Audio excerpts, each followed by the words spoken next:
I died with my phone in my hand. Not exactly poetic. No tragic last words. Just me, slumped on a second-hand couch in a half-empty apartment, staring at the cracked screen of a phone that hadn't buzzed in days. There was a takeout box on the floor, red wine dried into the fabric like a bleeding wound. Outside it was raining, soft, cold, uncaring. I didn't feel pain when it happened. Just a sudden quiet inside me. Like a switch flipped. My last thought? So this is how it ends. Not with a scream, but a sigh. The silence was almost kind, until it wasn't. Suddenly, too bright. Too warm. I gasped. Air. Real air. I blinked at a beige ceiling. A familiar one. Panic clawed up my spine. I knew this ceiling. I knew that smell. Citrus and mint. Travis's aftershave. My heart thundered. My hands flew to my chest. I sat up. The sheets were different. The room was different. My skin, smoother, no scar from the wine glass I'd shattered 2 years ago. No tension in my shoulders from endless sleepless nights. From the bathroom came the unmistakable sound of a man humming off-key. "Happy anniversary to me," he sang. My blood ran cold. A moment later, he stepped into view, toothbrush hanging from his mouth, shirtless, towel around his waist. And young. So much younger. Travis? My husband. No, my ex-husband. Except, he wasn't. Not yet. "Oh, you're up," he said, foam in his mouth. "Didn't mean to wake you. But hey, guess what day it is?" I stared. "You okay?" he asked. "You look like you've seen a ghost." "I am the ghost," I wanted to say. Instead, I croaked. "What year is it?" He blinked. 2015? You hit the wine a little hard last night or something?" 2015. 10 years ago. 1 year into our marriage. 1 year before everything started to unravel. Before the lies, the gaslighting, the silence. Before the affair. Before the divorce. Before my own family told me I was the problem. Before I lost myself. It was all coming.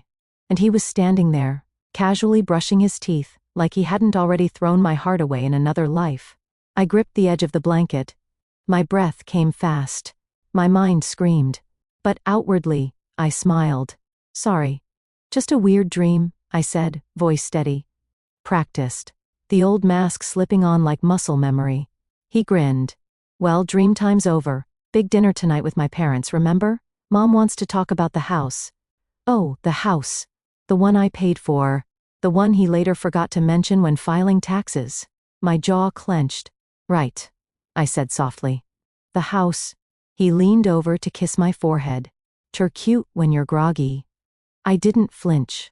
But I didn't kiss back.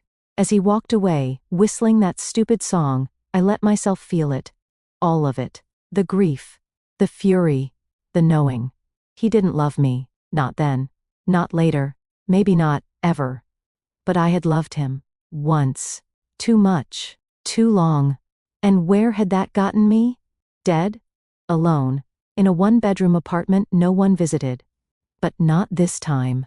This time, I was back. And this time, I was the one leaving. The kitchen was warm.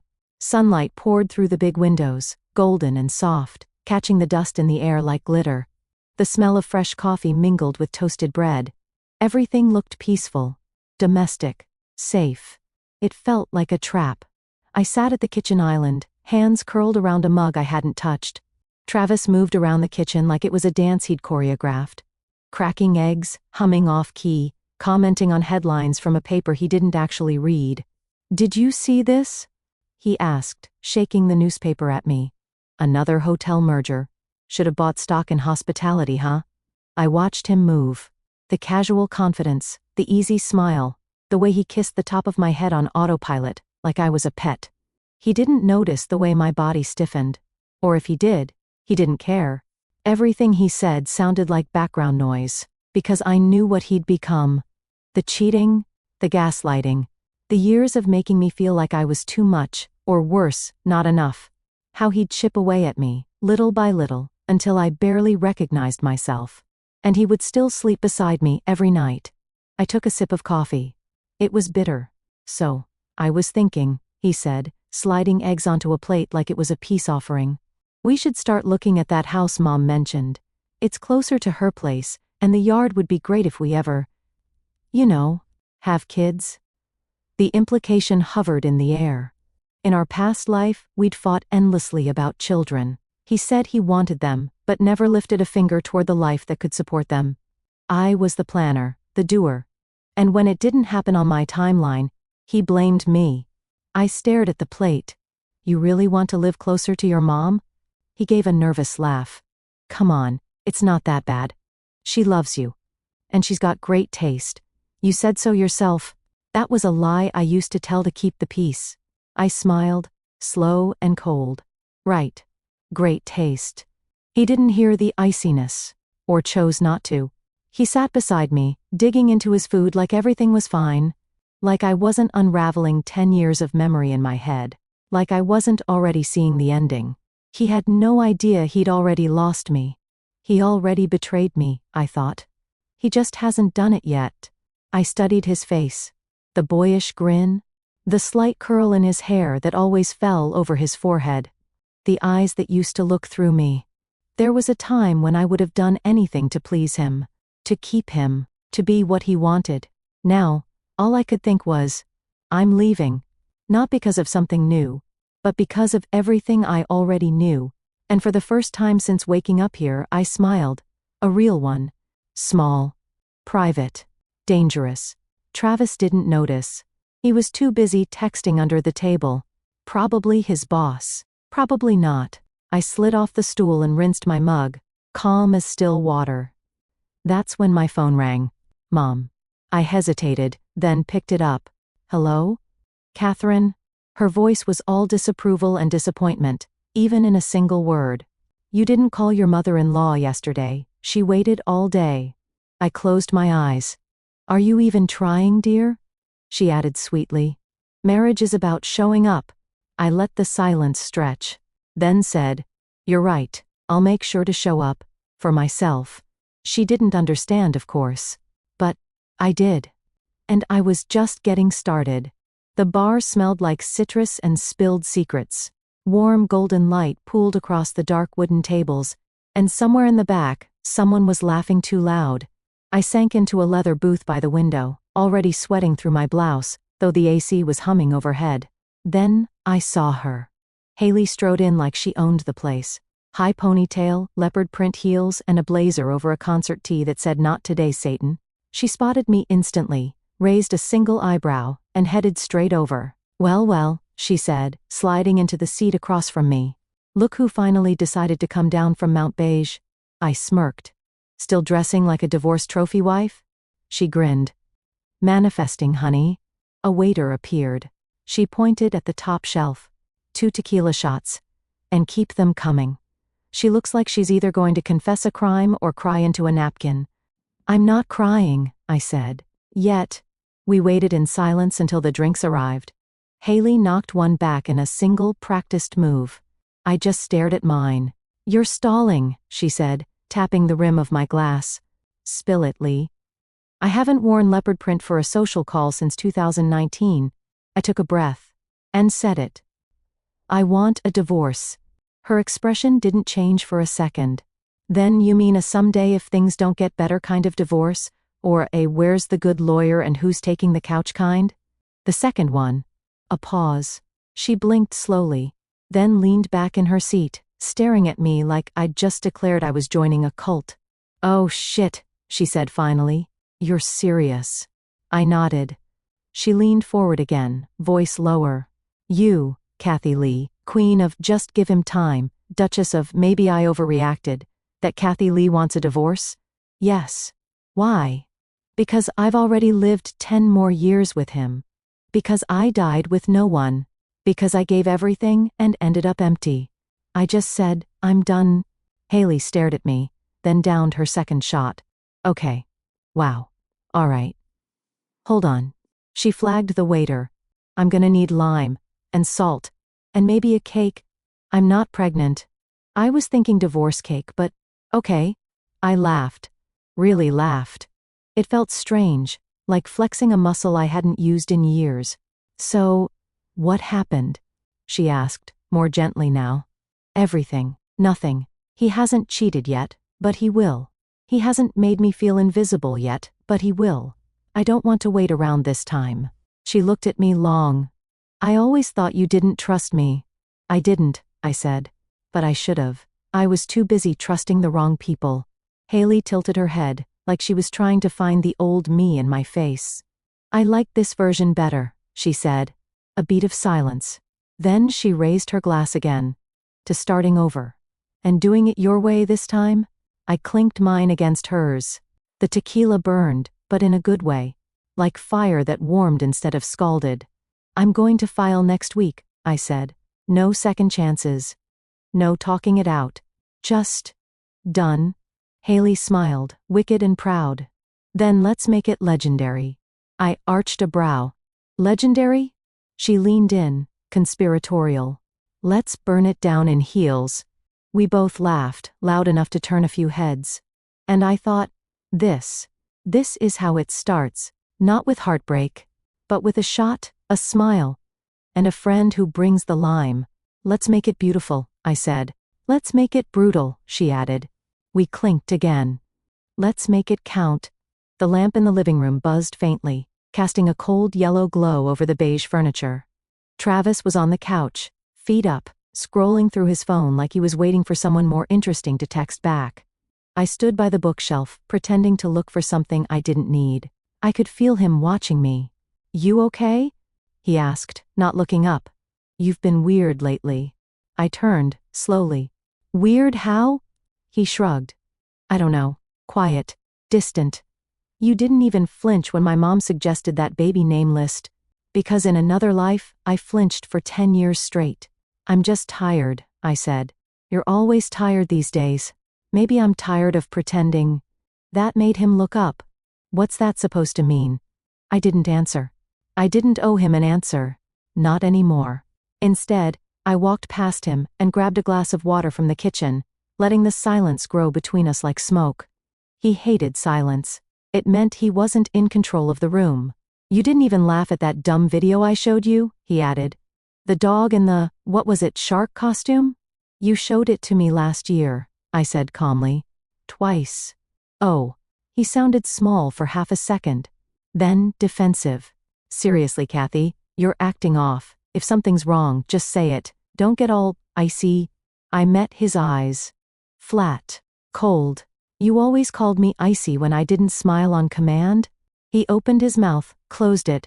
Whatever, he muttered, going back to his phone. I'll be in bed. Of course you will, I said softly. It's your favorite place to disappear. He didn't hear me. Or didn't want to. As soon as he was gone, I sat down in the silence. The glass of water untouched. The room so quiet it made the clock sound like thunder. He thinks I'm his shadow, I thought. But I'm the light he was never ready for. I picked up my phone, still buzzing slightly from nerves, and scrolled mindlessly until it rang. Mom? Of course. I debated not answering. But I did. Catherine. Her voice was already disappointed. I just got off the phone with Miriam. She said you were short with her at brunch. Miriam. Travis's mother. The woman who once asked me if I could smile more while wearing her pearls. I didn't go to brunch, I said flatly. Exactly. She waited. She planned everything. People notice when you don't show up. It reflects on both families. Ah. The image again. You know, you've always had a tendency to sabotage things when they're good, she continued. You push too hard, speak too sharply. I cut her off. Quietly, firmly. I'm not asking for your approval this time. Silence. You'll ruin your reputation, she warned. I already buried it. Now I'm building something better. She exhaled, long and sharp. Don't say I didn't warn you. Click. I stared at the wall for a moment, not feeling rage or guilt. Just the empty space where those things used to live. Then I opened my laptop and typed, how to file for divorce in California with no children. It auto-corrected before I could finish. And I smiled. Game on. The conference room smelled like polished glass and ambition. Floor-to-ceiling windows framed the city skyline, and the long table in the center gleamed like it had been buffed by a team of underpaid angels. I hadn't sat at this table in years, not since before I was dismissed, gently and quietly from anything that mattered. But this time, I walked in by choice. "Cathy Lee?" A voice asked behind me, calm, low, and deliberate. I turned and saw him. Matted hair just starting to gray at the temples, sharp features, navy suit tailored like it was made for him, and judging by the posture probably was. No loud charm, no fake charisma. Just stillness. Confidence. "Yes," I said, adjusting my blouse. "And you must be the new guy." He smiled slightly. "Matthew Grant. But most people call me Matt." We shook hands. His grip was warm and firm, but not pushy. He looked me in the eye, not past me, not through me. I noticed that instantly. Travis had always looked around me, like I was in the way of something else. "I've heard good things," he said. "Don't believe half of them," I replied. "Especially if they came from upper management." That made him laugh. A low, quiet sound that made something unfamiliar shift in my chest. We sat. He opened a folder, eyes scanning as he spoke. "I'm putting together a new task force. Something lean, smart, fast. I want people who've been overlooked. People who actually know what goes on in these properties, not just what the top-line reports say." I blinked. In my last life, I never got that offer. I was passed over, again and again, for shinier younger candidates. Ones who smiled more and asked fewer questions. I remembered exactly who had taken the position he was now describing. It wasn't me. "You want me to lead it?" I asked, carefully. He glanced up, eyes thoughtful. "I want you to be the spine of it. People follow you, even when you think they're not watching." "That's rare." I stared at him for a beat too long. "You okay?" he asked. "Yes," I said quickly. "Just surprised. I'm not used to being noticed when I'm not performing." His gaze held mine. "You seem different." I smiled. "You have no idea." We went over the initial structure. Partner properties, vendor relations, expansion modeling. It all came back to me faster than I expected. My brain lit up, alive again. Every word reminded me of the woman I used to be. The one who knew her numbers, her instincts, her worth.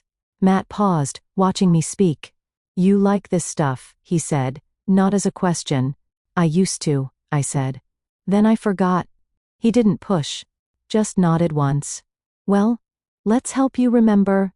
Something in my chest cracked open at that, quiet and small, but real. We wrapped up. He stood, offered his hand again.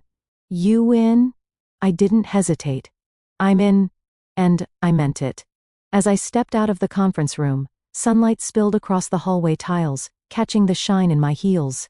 I wasn't just walking out of a meeting. I was walking back into myself. The office smelled like money and lemon-scented glass cleaner. I sat across from the lawyer in a sleek room boxed in by floor-to-ceiling windows. Everything was transparent. The walls, the tone, the consequences. There was no way to hide, but I wasn't here to hide. "Final review," the attorney said, sliding the crisp stack of papers toward me. "Once you sign, we'll file this week." I nodded. I didn't fidget. I didn't pause. I just picked up the pen. The divorce agreement was simple. No children. No shared property. Not yet, anyway. No messy assets to divide. Just a clean break. The lawyer looked at me over his glasses. "Are you sure, Mrs. Lee?" "I'm not Mrs. anything anymore," I said. "Just Cathy will do." He nodded. I signed. Stroke by stroke. Page by page. Every letter steadier than the last. And then the door opened. "Are you out of your mind?" "Travis." His voice echoed in the glass room like a slap. He stormed in, holding the copy I'd left for him on the kitchen table this morning. His face was flushed, his tie crooked like he'd rushed here without thinking. Something he rarely did. "Is this a joke?" he demanded. "You're filing for divorce? Over one bad week?" I didn't even blink. "It's not 1 week, Travis." He scoffed. "Oh, come on, this is ridiculous. People fight. Couples disagree. You're blowing things out of proportion." I stood slowly. "This isn't about one fight," I said. "This is about the next 10 years I already lived. The ones where I begged for connection and got silence. Where you lied and I forgave and you lied again." He stared at me. Something in his bravado cracked. You're serious? I'm calm, I said. That's worse. He opened his mouth, but no words came out. So I gave him one last gift, the truth. You always thought I'd stay no matter what. That I'd adjust, shrink, bend around your needs, and I did. Until I broke.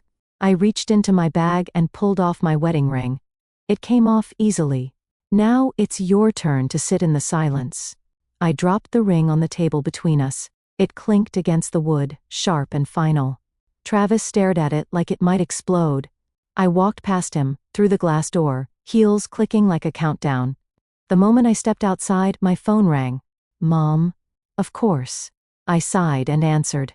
Catherine, she sobbed, without a hello.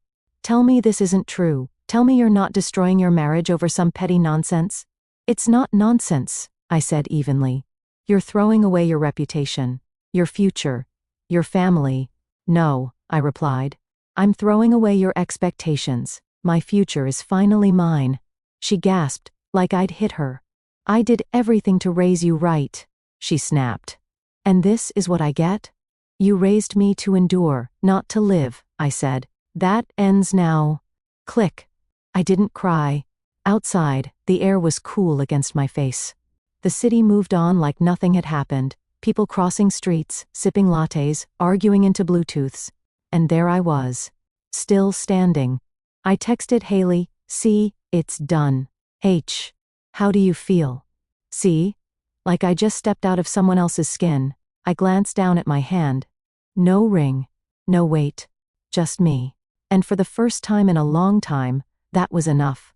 The new apartment smelled like primer and possibility. It was barely furnished.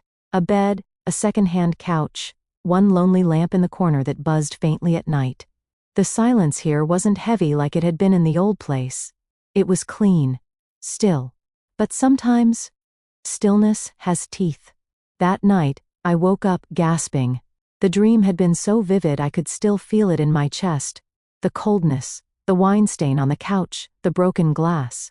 I sat up, clutching my sheets, like they were the only thing keeping me tethered to this timeline. Sweat clung to my back. My heart galloped. I couldn't breathe.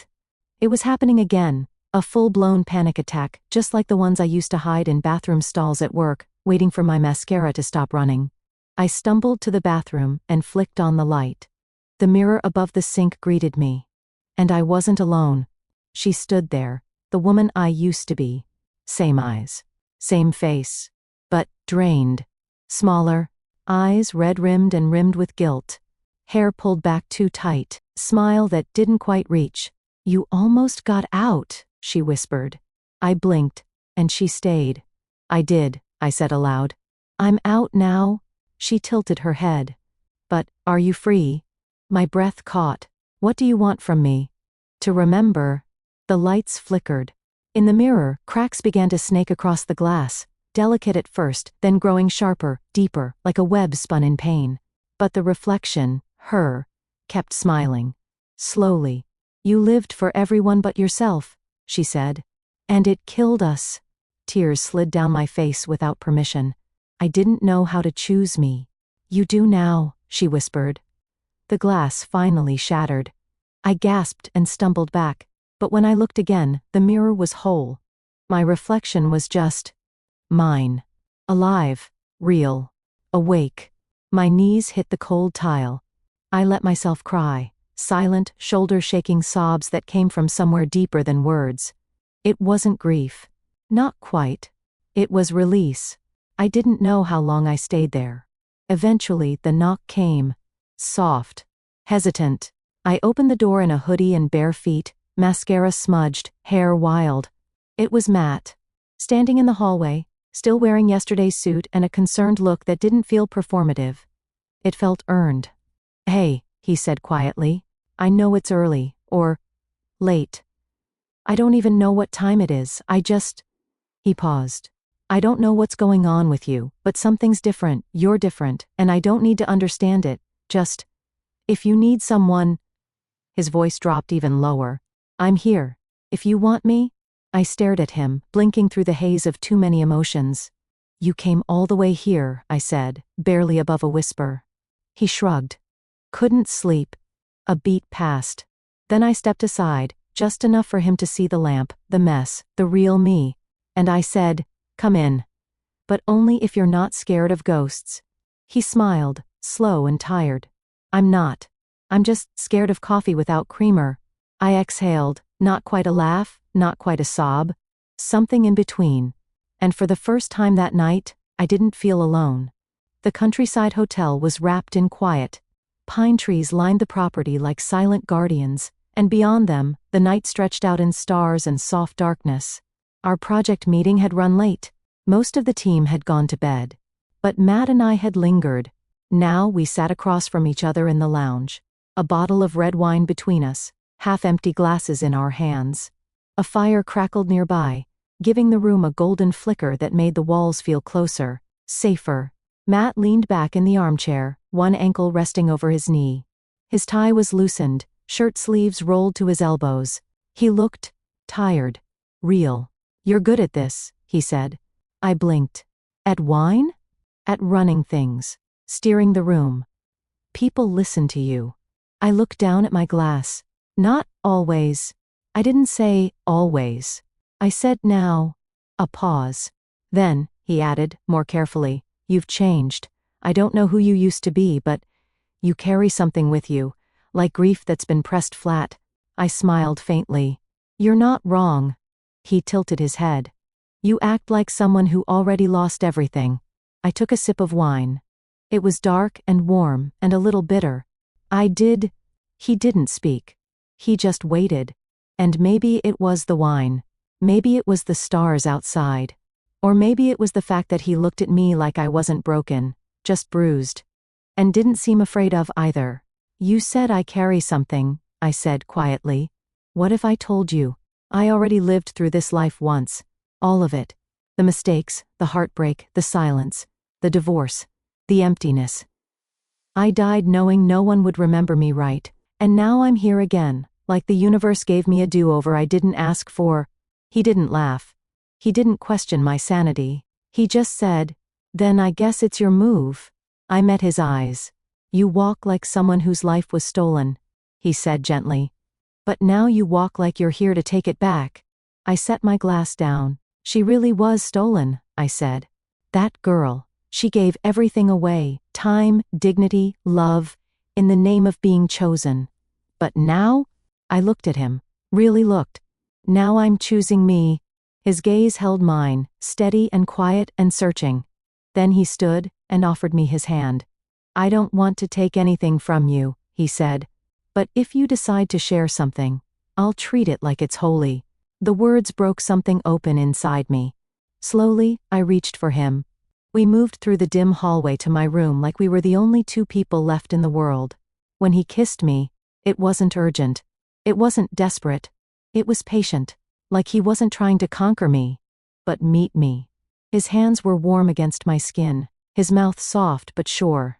He didn't ask for more than I gave, but I found myself giving freely. Not because I needed to be wanted, but because for once I wanted to feel. Clothes fell away like quiet promises. His touch wasn't claiming, it was reverent. He treated every inch of me like it mattered. No rush, no performance, just presence. And when he whispered, "You're safe," against my throat, I believed him. Later, in the soft hush between midnight and dawn, I lay tangled in warm sheets and warmer arms. The window was open, letting in a breeze that smelled like pine and moonlight. Matt stirred beside me but didn't speak. I turned my head slightly, watched his chest rise and fall, and I realized I wasn't waiting for the other shoe to drop. I wasn't bracing for distance or silence or lies. I wasn't afraid. For the first time in years, I simply let myself sleep. And when I did, I didn't dream of drowning. The house hadn't changed. Same rose bushes lining the driveway. Same perfect porch swing no one actually used. Same welcome mat with family is everything printed in fading script. I stepped over it like a warning sign. Inside, the air was crisp and cold. Too many candles, too little warmth. My mother sat at the kitchen island, posture straight as a ruler, teacup balanced perfectly in her hand. My father was beside her, silent as usual, reading the paper he never commented on. "Catherine," she said without looking up. "You're late." "I wasn't aware this was a formal hearing," I replied, hanging my coat on the same hook I used at 17. Her eyes finally lifted. "Cool. Calculating. Not a flicker of emotion. I heard from Miriam," she said, voice clipped. "She told me about the divorce." "Of course she did." "And?" I asked. My father shifted slightly, as if the sound of my voice reminded him he had a daughter. "You're embarrassing yourself," my mother continued. "Again. Just like when you refused to take Travis's last name, or when you canceled the church brunch with his family, or when you—" "I remember," I cut in. "You made a list back then, too." She stood, teacup still in hand, as if the ceremony of it gave her moral leverage. "You're throwing away a good man, a stable life. Do you know how this looks? To us? To everyone?" "I don't care how it looks," I said. "You should." That was her weapon. Not rage. Perception. Image. Control through shame. "You're selfish," she said, like it was an accusation with legal weight. "Always have been. You ruin good things and then expect applause for cleaning up the mess." "I didn't ruin anything," I said, stepping closer. "But I did let it all rot. For years, quietly. Like you taught me." Her mouth thinned, but she didn't interrupt. I took a slow breath. The words came like a current, clear, strong, final. "I was dead, Mom. Maybe not officially, but inside, gone. And that worked for you. A quiet daughter, a smiling wife, a trophy you could show off and control." Her hand trembled slightly around the cup. "Not anymore," I said. "I'm not your project. I'm not your performance. And I'm sure as hell not your victim." My father said nothing. He never did. "You should be ashamed," she whispered. "I was," I said. "But not anymore." And then I turned. No apology. No goodbye. No reaching for the love I used to beg for like scraps. Outside, the air hit me like clarity. Haley's car was parked at the curb, engine idling, music playing low. She leaned out the window, sunglasses pushed back into her hair, holding up a tub of ice cream like a trophy. "Well?" she asked. I slid into the passenger seat, breathless but smiling. "I did it." She popped the lid open and handed me a spoon. "Did you cry?" "Nope." "Did you yell?" "No." "Did you drop any truth bombs?" "Just enough to register a small earthquake." She grinned. "Atta girl." I scooped a bite and let the sugar hit my tongue like a reward. "And the best part?" I added. I didn't even flinch. The cafe near my office was small, quiet, and smelled like cinnamon and over-roasted beans. I picked the seat in the back, not for privacy, but for the illusion of control. I already knew this would be a performance. Just not mine. Travis walked in 5 minutes late, scanning the room like he expected a trap. His shirt was wrinkled, tie half knotted, and the confidence he wore like cologne before was gone. He spotted me, straightened his back, and walked over like a man on a tightrope. "Thanks for meeting me," he said, sitting across from me. I didn't thank him back. He leaned forward, elbows on the table like he used to do when trying to look sincere. I don't get it," he began. "We had one bad patch, and now you're done?" "One bad patch?" I asked, tilting my head. He fumbled. "Okay, maybe a few, but every couple goes through stuff. You don't just throw it all away." I stirred my tea slowly. "Travis, we didn't have a marriage, we had a schedule, and I lived inside your version of love." He blinked. "My version?" "Yes. The one where I smiled when I was sad, agreed when I disagreed, made myself small so you could feel big." His jaw tensed. "That's not fair." "No," I said. "It wasn't." He sat back, hands clenched in his lap. "You're really not coming back, are you?" "I was never really there," I said. "I was just a thing, a function, a wife-shaped echo in your life." He stared at me, eyes narrowed, voice rising. "You're throwing away everything. Everything we built?" I cut in. "No, Travis. You built a life around yourself. I was just supposed to decorate it." He looked like he'd been slapped. "You're being cruel." "No," I said gently. "I'm finally being honest." His mask cracked then, visibly. The slick tone dropped, the posture slumped. His next words came low and broken. "We could have had something good, I didn't flinch. You only want me now that I don't need you? He didn't deny it. For a moment, he just sat there, eyes full of a sadness that might have been real, or maybe just regret for losing control. Then, he stood. I hope you figure out what you're looking for, he said. I already did, I said calmly. It wasn't you. He hesitated, waiting for me to call him back. I didn't. He walked out the door. No fanfare, no final words. Just gone. And for the first time, he was truly alone. I looked down at my phone. A notification lit the screen, a photo from Matt.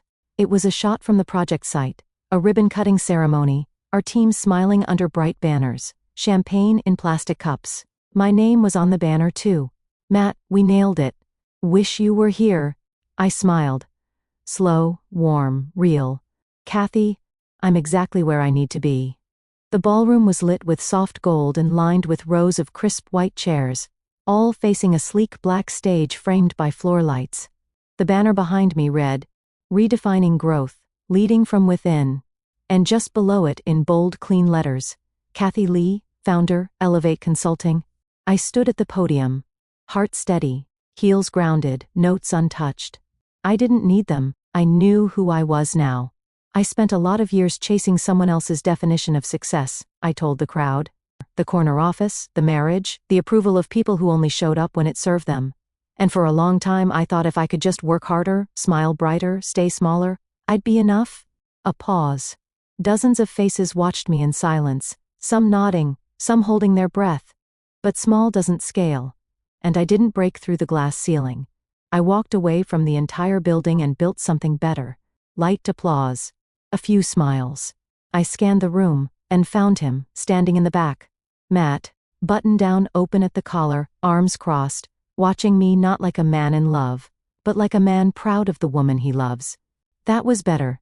After the Q&A and polite handshakes, I stepped off the stage into a flurry of congratulations.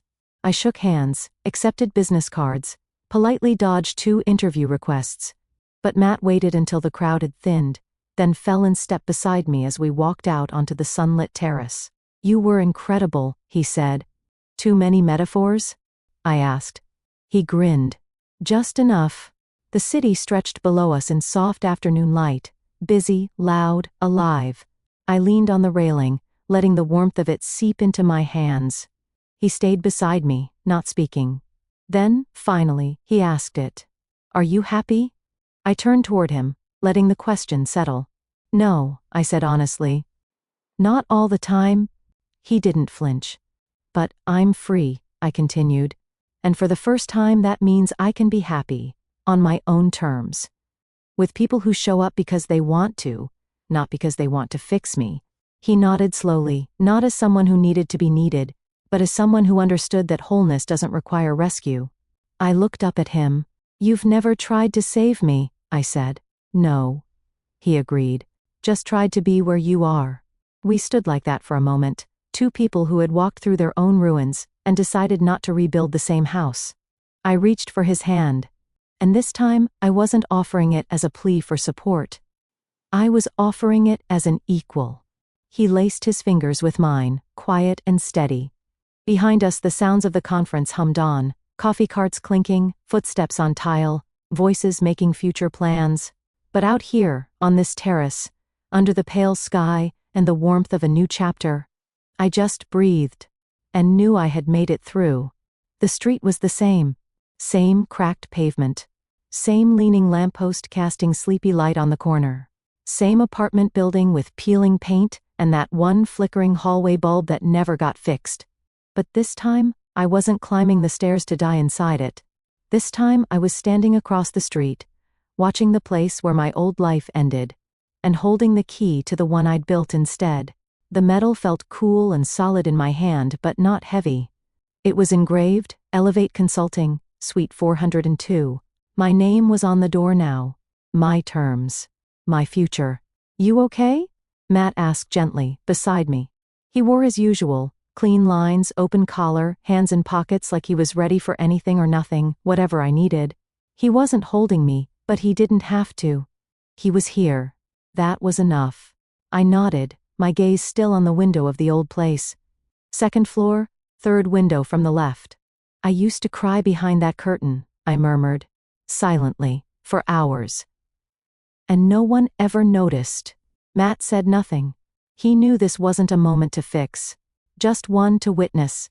My phone buzzed in my bag. I pulled it out to see a message from Haley. H.